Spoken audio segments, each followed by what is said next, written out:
Hey everybody, this is Alex Merced this is the podcast Data Nation. So thank you for listening to this podcast. And this episode is going to be a long one, so much longer than my typical episode. The reason being is I'm going to talk about a topic that requires a lot of time to give it justice, and that's going to be the topic of sort of Apache Iceberg versus Delta Lake, and sort of like what are sort of like the legit considerations and differences and concerns when making a decision regarding both of these formats. And I'm going to try to be sort of as fair to the pros and cons of both sides and sort of the considerations as I can be. Okay, so of course, full disclosure, I am a developer advocate at Dremio. Dremio has a very robust feature set, particularly when it comes to Apache Iceberg. But like my particular role as a developer advocate has been to literally just kind of immerse myself in this space and kind of just think about table formats all day, every day. So I do have a very my own opinion on this matter, and that's what this episode's gonna be focusing on. So again, at the end of the day, like this is my genuine thoughts on the matter. It doesn't represent what any particular company thinks or does or whatnot. It is my opinion that I'm expressing here on Data Nation. And anyone who's ever listened to me over the years knows I generally try to be as fair as possible. Okay, some days I do better than others, but I do always try to go into things with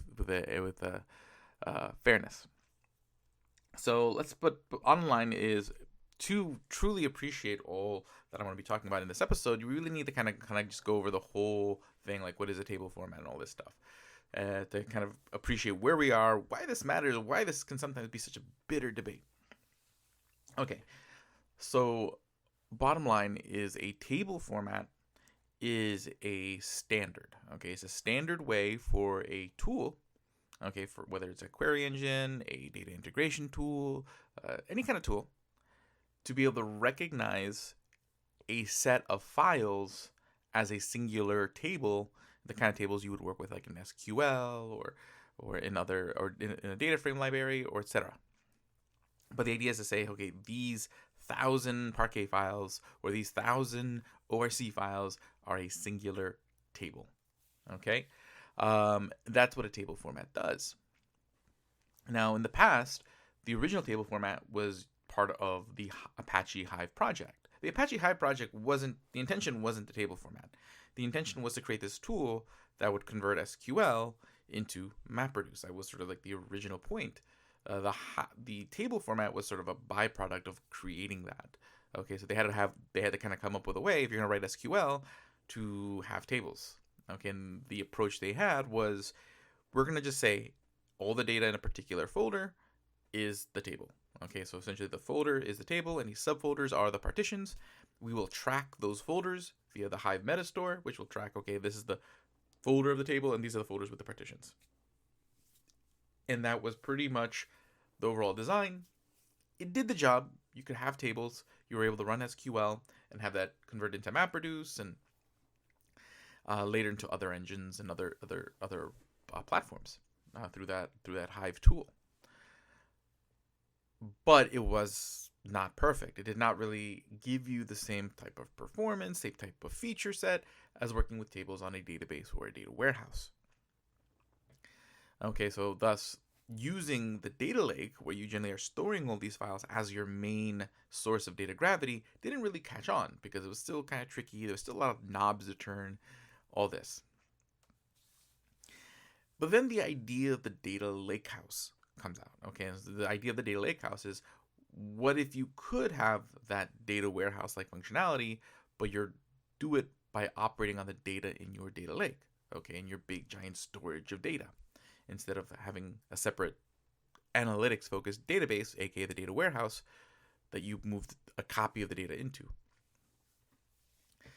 Okay, but you needed a better format. Okay, so one of these original platforms is Databricks. So Databricks comes out with this platform that's very geared towards AI and ML, and essentially, like, what they're building is a platform that integrates Apache Spark, which is this framework for doing massively parallel processing of data and trying to create this sort of platform around it that just makes it easier to use Spark, to work with Spark, to connect notebooks, and run Python against Spark, and et cetera, et cetera. Like, it just makes it easier to do that specific sort of like chunk of work. But at the end of the day, you're still operating with the data that's in your data lake. So like the idea is that in Databricks, you have your Databricks file system, your DBFS, which is essentially a chunk of your cloud storage, which could be on AWS or whatever. And you would then use that to store your data. And then Spark would be sort of the main engine. And then later on, they came out with Photon, which is essentially a rewritten version of Spark, which I want to say it was either rewritten in C++ or Rust. It's escaping me at the moment. I want to say Rust, but a rewritten version in a much lower level language is the theme. And again, generally when you write things in a lower level language, it just means you have more like granular control over sort of memory management, which can yield performance benefits. So they rewrite Photon. Photon being a closed source query engine, so Photon is not open source. Apache Spark is open source. Although when you deploy Spark within the Databricks platform, you are deploying sort of a special version of Spark that is customized for the Databricks platform. And that proprietary version does have differences in functionality. So this is where everything starts getting muddy, because there oftentimes is sort of like the proprietary Databricks version of things and then the open source project of things. And this is where it gets really kind of muddy. Okay? And again, how important that muddiness is depends on what you're doing and what you care about. But that's going to be very much the crux of sort of today's discussion. Okay? And so essentially that's like what Databricks is. So Databricks created, but the platform generally revolves around you working within the Databricks platform.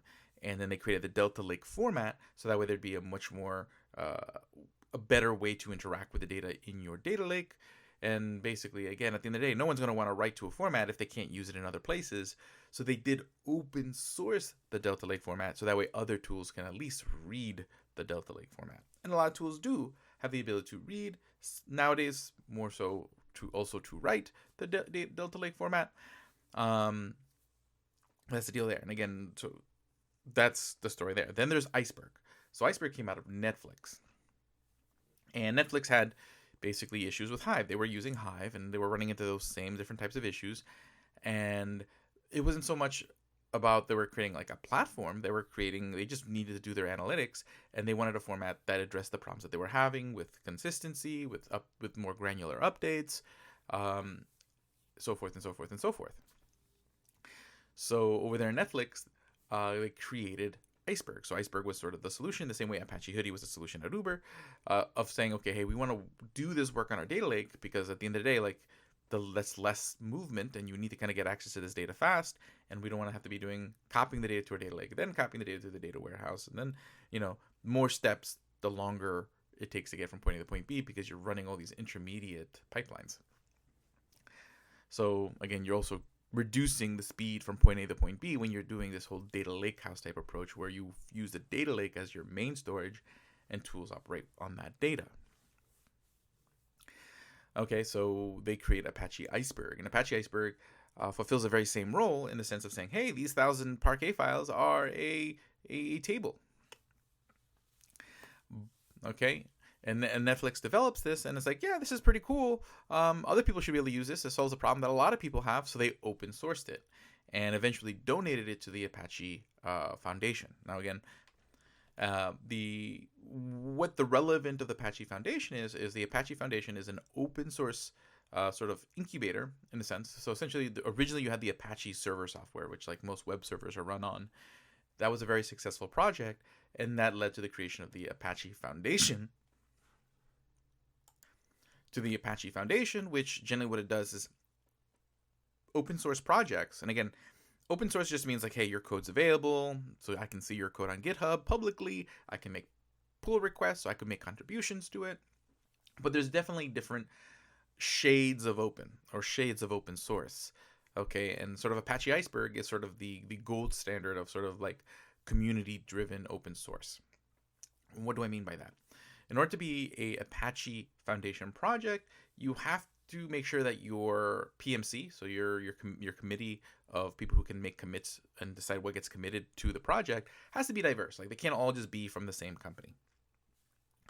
Two, you have to make sure that you have sort of a diverse community. You have to have lots of people who are contributing to the project from a variety of companies. The fundamental idea behind with Apache Iceberg is that it's a objective, commercially neutral project.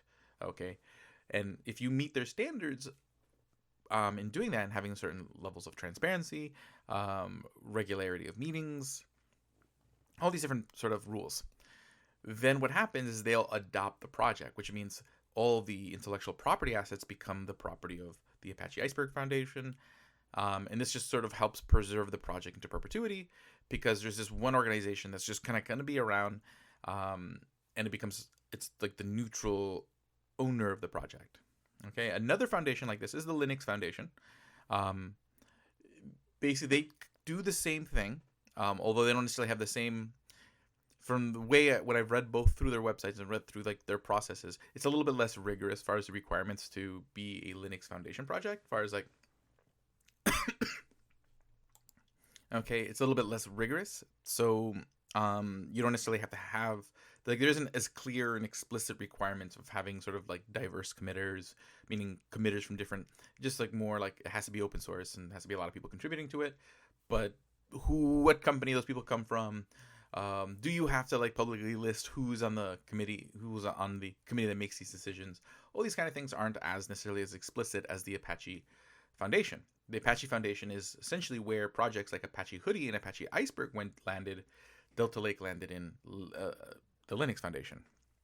Okay, so that's sort of one differentiator. Okay, and again, that you take that as you will. Like, again, it's not about whether any of these projects are open source on the surface, because one of the accesses that people really kind of argue this on is open. So I want to address that one first. But then I'll also discuss like technological differences, and I'm also going to just discuss sort of my perspective on where I think this data lakehouse trend is going in general, and sort of the history around that and whatnot. So again, this is going to be a long episode, and I'm going to talk about a lot, but hopefully, I'm presenting a thorough, well thought out perspective on this conversation that so many people are having. So when you hear people sort of like, and it's become probably more bitter than it really needs to be. Like, honestly, like differences over technological approaches and architecture shouldn't be a source of division and anger. But at the end of the day, like, some of these decisions by individual actors in the data space can have huge implications for some of these companies.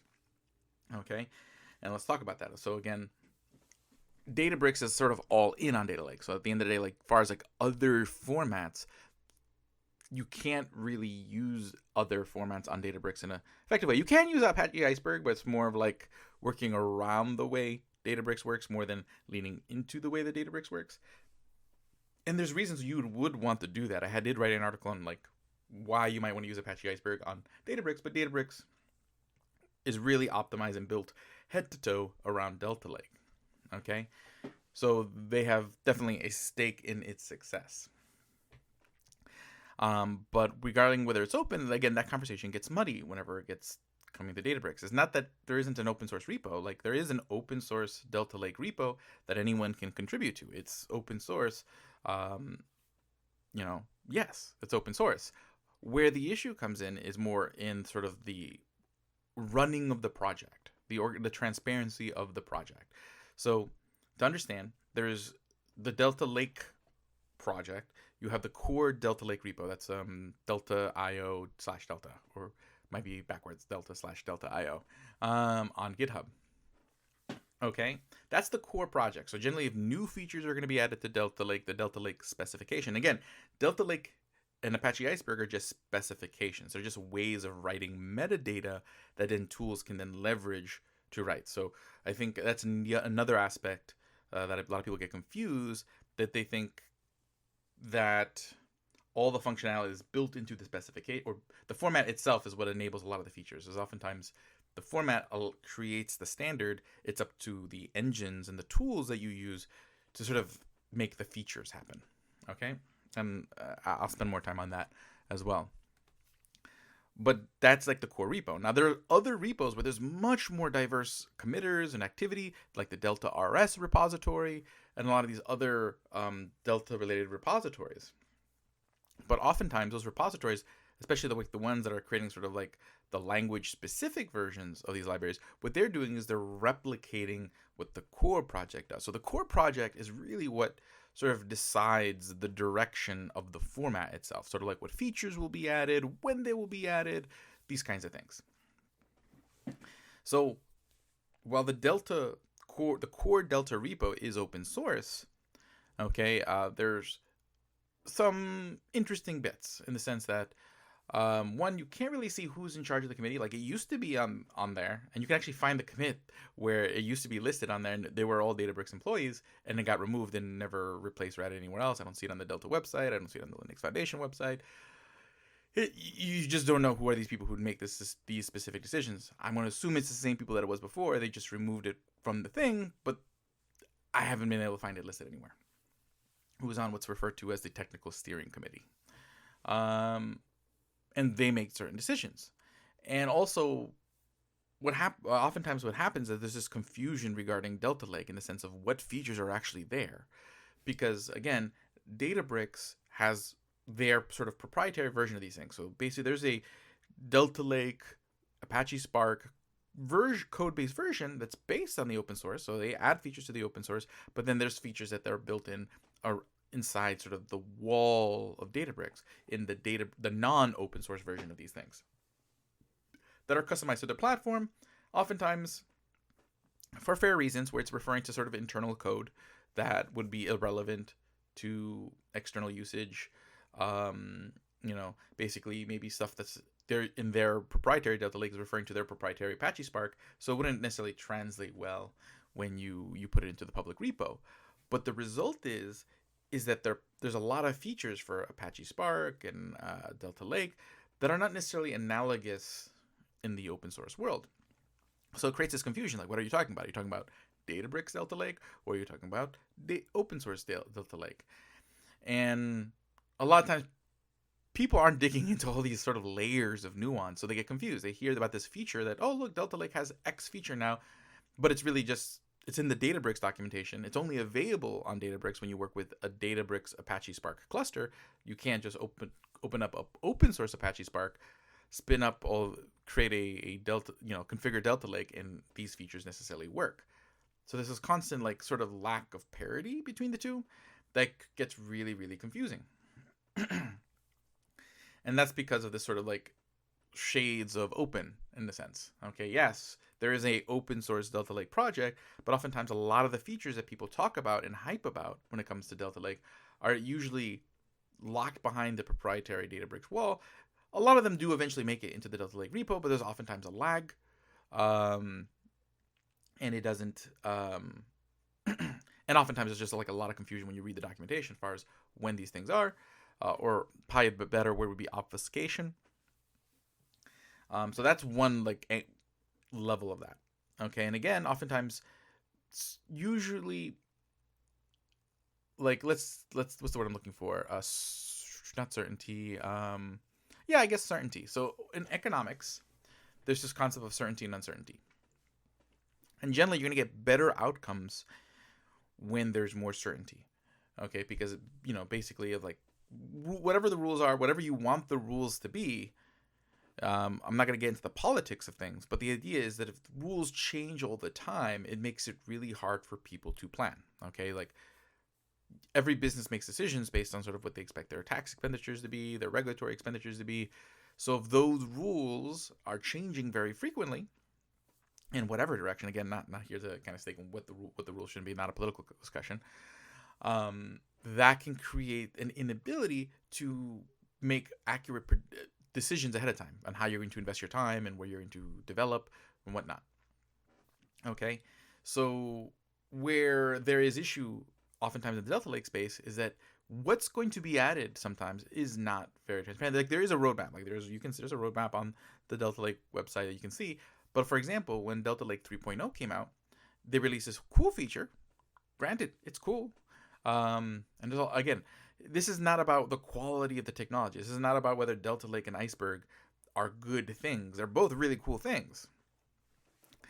Um, but you announced this whole uniformat feature, and everyone was just kind of surprised, like that came out of nowhere. Okay, generally, if a project is open source, there's a whole process. Like generally, like really like community-driven projects like Apache Iceberg, there's this whole process. Like basically, even way before a feature is even added, someone has submitted a proposal. The proposal went through all sorts of different conversation, all in the public forums. It was fine-tuned, then it had been implemented. So oftentimes, like, there's no surprise. Like when you see an Apache Iceberg release, you knew well ahead of time what was going to be in there. Okay. So if you're a tool who's building on Apache Iceberg, you know well ahead of time what's coming, what's being developed, what's being worked on. It's not hard to figure out. It's all publicly available. So that gives you certainty in being able to make decisions about how you build your products, your tools ahead of time. Versus, having these sort of sudden surprises that might require you to shift your strategy overnight, which is not necessarily good for any business because it's really hard to make really quick changes. Okay. And it does. And again, does this happen out of malice? No. I mean, obviously, why that appeared that way was because it, from a PR standpoint, it's a great surprise and builds that buzz, and that buzz was there. But at the end of the day, this is a reflection of sort of the control that Databricks has over the Delta Lake project. That they are the majority of the contributors. If you take a look at that core Delta Lake repo, I've done the crunching of the numbers myself. You can generate, and all that script I have in a GitHub repo, so you can actually use the script that I use to scrape the list of contributors for all these repos. I went in there, got the list of contributors. I went and researched like every username to see, okay, where do they work? And a very, very vast majority of them were Databricks or former Databricks employees who contribute. So basically, there's a clear sort of like, who really gets to say what's the next thing. Okay, anyone can contribute, but there's a clear this is the entity that sort of can steer where the project is going, and generally they're going to steer it in the way that's best for the Databricks platform.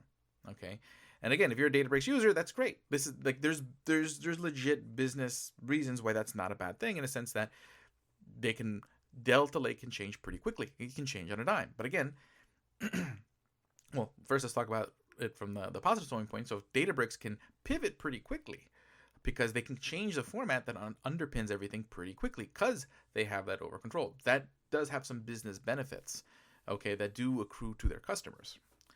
Okay, but again, the benefit of a lot of these tools is, especially in the data lake space, is the benefit is not just that one platform is optimal. It's oftentimes the ecosystem that really, really leads into it. Okay, because oftentimes you're just not going to use one tool. You're going to use lots of tools. It's just the reality of it. Especially nowadays where just the number of use cases are expanding faster than ever. There's just no tool can expand fast enough to cover it all.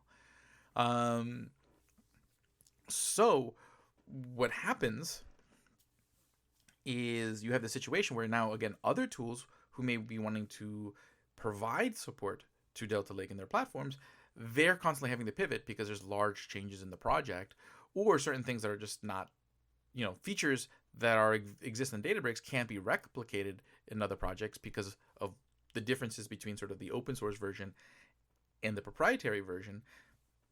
So it creates like this disparity.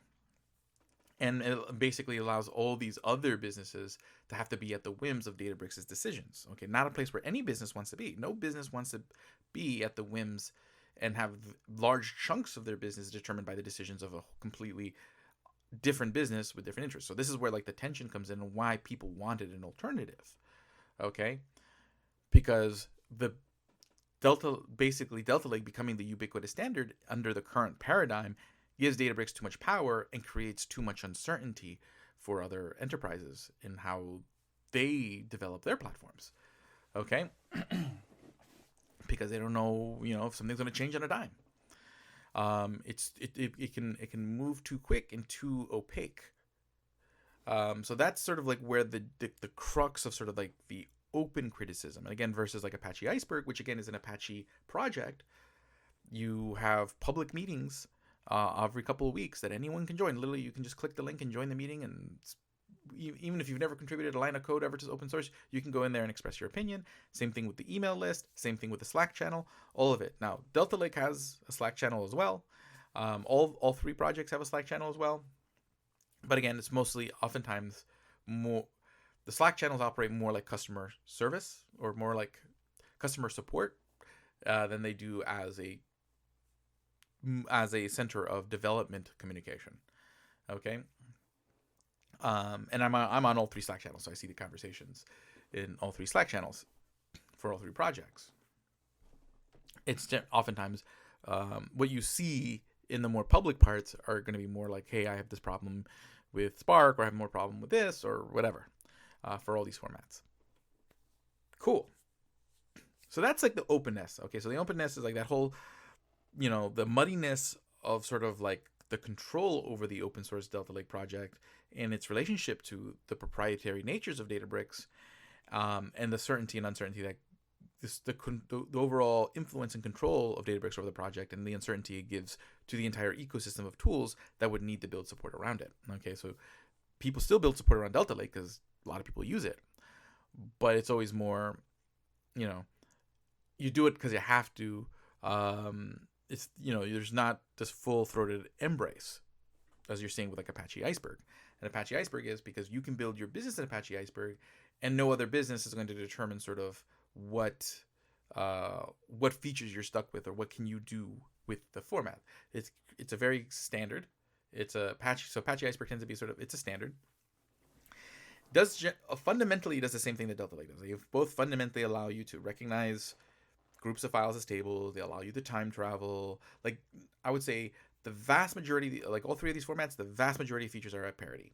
Okay.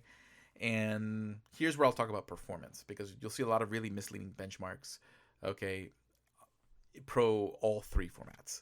And I just find like the whole benchmarking conversation pointless when it comes to this particular conversation, because the format is just a bundle of information. Like a Delta Lake table, an Iceberg table, an Apache Hoodie table is just a bundle of metadata that an engine can leverage to read the data more intelligently.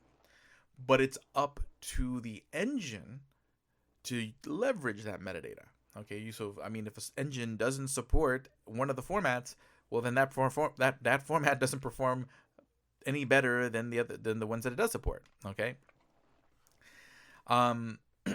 Now, usually when you do see these benchmarks, they're not benchmarking the format, because again, depending on which tools you're using to query, performance can be completely different. Okay, some engines are going to have optimized their usage of that metadata better than others. What the projects generally do is they build the open source Apache Spark library. So how Apache Spark reads it is built by the open source project. Okay, generally how open source engines like Apache Spark and Apache Flink read these formats, that's done in the open source project. So the benchmarks are usually capturing that, not how that format performs, but how the Apache Spark implementation of that format performs. And even then, the reality is all these formats, they have a lot of knobs you can turn depending on what you need, like how you partition your table, how you sort your table. So oftentimes, apples to apples, it's still kind of hard to really get a feel for how any of these formats are going to perform for your particular use cases, because all of them actually do have sort of certain places where they might be a tiny bit faster than others, but they're all generally going to be pretty fast nowadays with the right tooling. And of course, how fast the format is doesn't preclude you from good data management practices of good partitioning, good clustering. You still got to do all that, especially at very large big data scale. So I don't find performance to be the overriding factor when making this decision. I find ecosystem to be the overriding factor, in my opinion.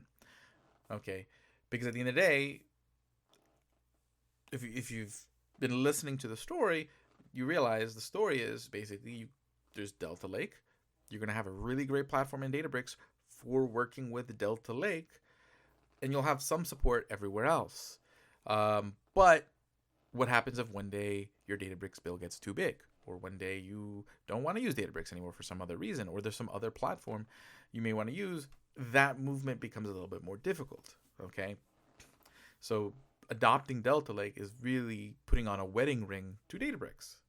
Okay, and again, I want to say like that's their only like that's like, oh, we just want to lock in everybody. Like that's not like I want to be again. I try to be fair and charitable. Like I don't think that's the overall intention. Is more like they want to preserve that nimbleness with the format, so that way they can pivot quickly and innovate quickly. But again, the inevitable reality is doing that will create this potential lock-in. And then there's Apache Iceberg, which again, no particular company combines, and like the company with like the most contributions to Apache Iceberg isn't a query engine in itself, so it has no stake in sort of your compute. Okay, basically it creates this more neutral playing field, so anyone can build upon Apache Iceberg. They're not going to get surprised by what changes are made in it. There's already a lot of companies that have built around it, so you know that there's this community out there that's already very sizable. There's very sizable names using it, and it's got very visible sort of evangelism. Definitely, if you've been following me, you know I've written lots of articles on this particular topic. So, if you are a business, and you are building data lakehouse tools, and you're saying, okay, well, you know what, data lakehouse is the future, so we need to build some feature set regarding data lakehouse. Okay, you have a choice. You can invest more in Delta Lake, but then be at the whims of project decisions that a whole separate company is going to make. That's oftentimes probably your competitor to some extent, and now they can make decisions that'll affect your interests. That's an odd proposition to ask anybody to be in. Or you can be part of this more community-led project. You can invest your time and resources to build tooling around that. And no other business is going to necessarily be able to like single-handedly transform that format in a way that puts you at a disadvantage. Everyone's kind of you have an equal playing field. Okay, and this is the general why. Okay, and this is again the reason. And then again, this momentum that is built in Iceberg is why you're starting to see like form things like projects like one table from one house that allows you to like do that basically is like a bi-directional converter for table formats, Uniformat, which allows you to kind of sync your Delta Lake tables to Apache Iceberg and expose it via the REST catalog API on the Databricks Unity catalog. There's people are realizing, okay, Iceberg, wow. Iceberg is becoming sort of like where the mass of gravity is in the industry, especially since like pretty much all your household names have really kind of made Iceberg very integral parts of their data lakehouse stories. Okay, so it's clear that that's why you're seeing that sort of investment one way or the other. And again, this is all my opinion. So, why any particular business made any particular decision, or why any particular player made any particular decision, I'm not in everyone's head. But I think if you're listening to me, that everything I'm saying comes from sort of reasonable common sense deduction. Okay, I'm not saying everything I said, like I know what people were in everyone's heart and mind when they made every decision, made every play. But yeah, so that's essentially the crux of that sort of big sort of Delta Lake versus Iceberg debate. At the end of the day, like if you're building a data lake house, you can use either two formats, and in the short run you'll be fine. It's again the long run sort of ecosystem exposure that will be sort of the long run. Oh wait, am I happy with my decision? Okay, am I sort of stuck in this one particular way of doing my data lake house, or am I going to really have the flexibility to kind of just take my tables and go where I want to go? Now, there are pros and cons of both formats. Okay, there's things that both do really, really well, and both that make things a little bit difficult in certain use cases. Like, for example, in Apache Iceberg right now, there still isn't relative file pathing in the standard. So basically, if you want to physically move your tables from point A to point B, it's a bit of a hassle at the moment. But oftentimes, again, you're generally dealing with giant data sets that generally you're not just moving, you're not sending, a petabyte to someone over their email. Okay. But giving that person access to that data can be pretty easy. where it lives. So oftentimes, like, it's for most use cases in the big data space, which Iceberg was originally made for, again, Netflix. That's not much of an issue. Okay, although there are proposals for like relative file paths that are currently being discussed, and about how to implement them and make them work and whatnot. So it's a temporary problem, and that goes for both formats. All the problems that they have are temporary problems. Feature wise, they're generally all going to end up in the same place. Okay, it's going to be ecosystem support that will differ, and again, now hopefully you have a better understanding of why businesses may make different decisions about how sort of they invest their time than others. That'll lead to the differences in ecosystem. Now, the other thing I want to talk about is just where I think the Lakehouse is going in general. Okay, so what I'm going to do, go back into the history machine and talk about sort of like the main players. Okay, so the three companies I want to be talking about are Snowflake, Databricks, and Dremio. Because to understand sort of where I think things are going, you have to kind of understand sort of like what each of these, the innovations at the time that these companies had their sort of initial impetus. So Snowflake was really innovative in the sense that before cloud data warehouses, your compute and your storage for your data warehouse was coupled. So you'd have to buy more machines for your on-prem data warehouse. And the problem with that was, you're buying compute and storage. So maybe you needed more storage, but now you're also buying this extra compute that you didn't need. Or maybe you just needed more compute, meaning you just needed more processing power, but you didn't need more storage, but you had to buy a new machine and it came with both. Okay, so you had this expense, and also you had to kind of plan ahead because you had to set up those physical machines. So you couldn't just scale at a drop of a hat, and the scaling was more expensive. So with a cloud data warehouse, you could decouple and you can say, hey, I need to store more data, or I need more compute instances, and only pay for that. Okay, and that was definitely a huge innovation. And then that's sort of like what Snowflake was, where Snowflake's transformation to the industry came in. But then the question was like, well, you're still having to move all that data to like Snowflake storage. Like you're still moving it to their storage out of your data lake. So you're still having to do that extra sort of movement of data. And this is where Databricks comes in and says, like, how about we give you sort of like that, like an environment to work with your data, and you can just keep the data where it is. We'll just operate off your existing, AWS, Azure storage, and you'll just store that data in like Delta Lake tables, and we'll provide you the Spark compute and all that fun stuff. And this was sort of like the early stages of Data Lakehouse. So at that point, the innovation is, hey, you don't have to move your data from your data lake to your data warehouse. Your essentially Databricks acts as like your data warehouse. It's just living on top of your data lake storage, but you're still kind of in the walled garden. Like at the end of the day, like the way that the Databricks platform kind of works is you're still operating within this walled garden of Databricks, and you still have like your data in one place, your DBFS, even though that DBFS lives on your data lake.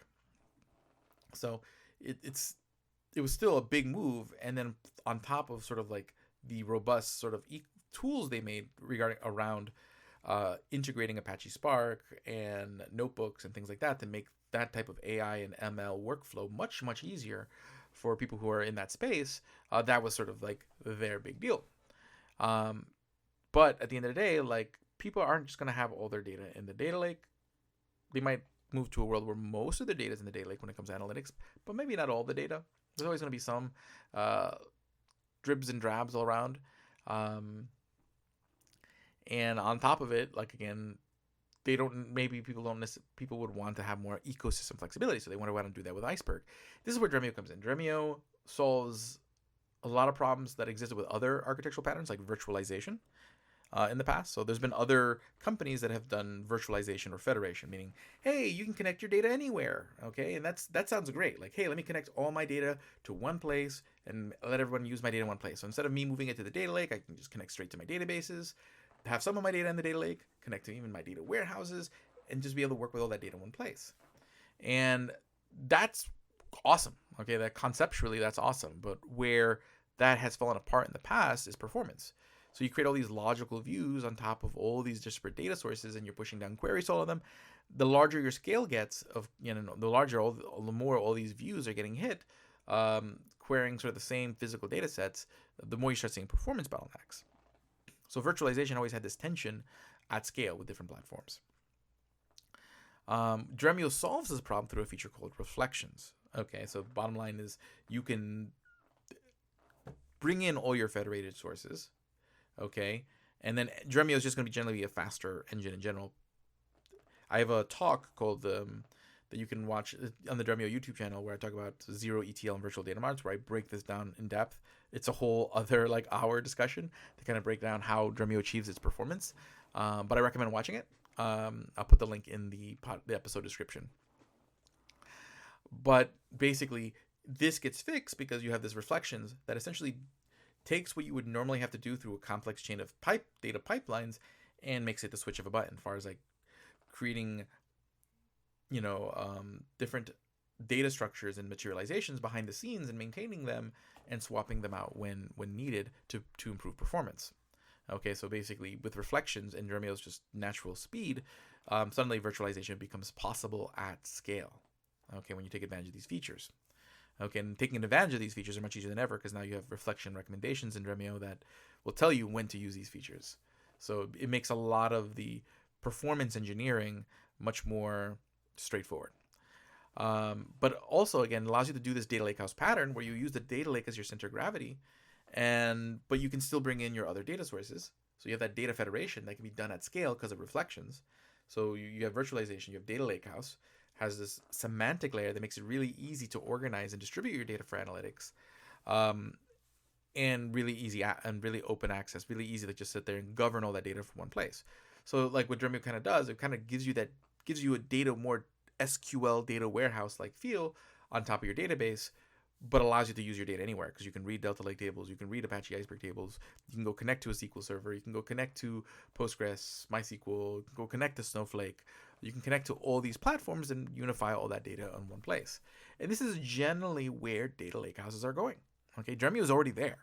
Okay, and you can see that everyone else is making decisions to try to get to the same place.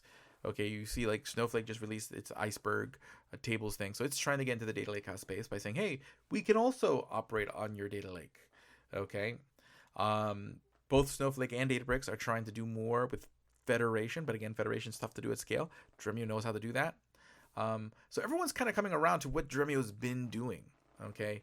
Dremio's presenting sort of what that next generation of lakehouse looks like, where it's not a walled garden, where it's more of an open field where you can bring in data from anywhere and deliver it everywhere and do it at scale easily. Okay, so I do personally think sort of this next era is sort of the era of Dremio. Once people sort of realize what that value proposition is. Okay, and it is very much built on top of like Apache Iceberg.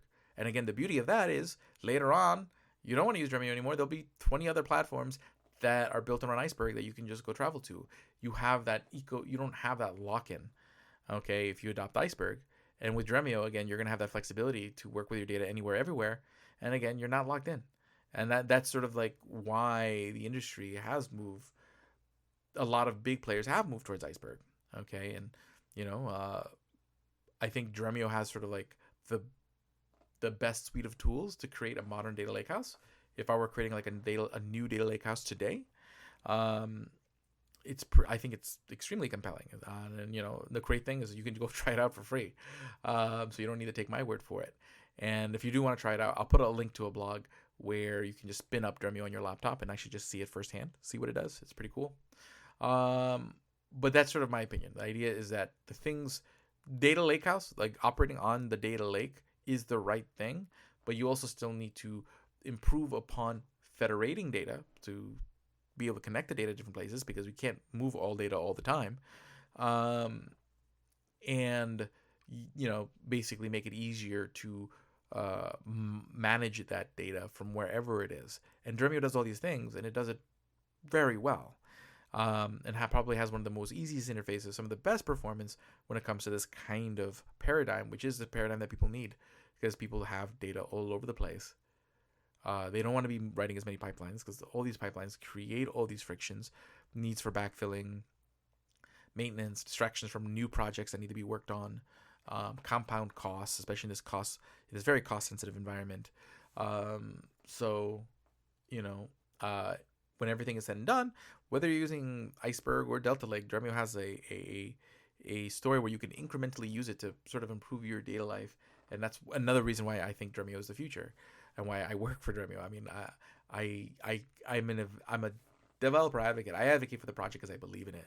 I believe in Apache Iceberg. I believe in Dremio. I believe in Nessie. I believe in these things, and that's why I'm here.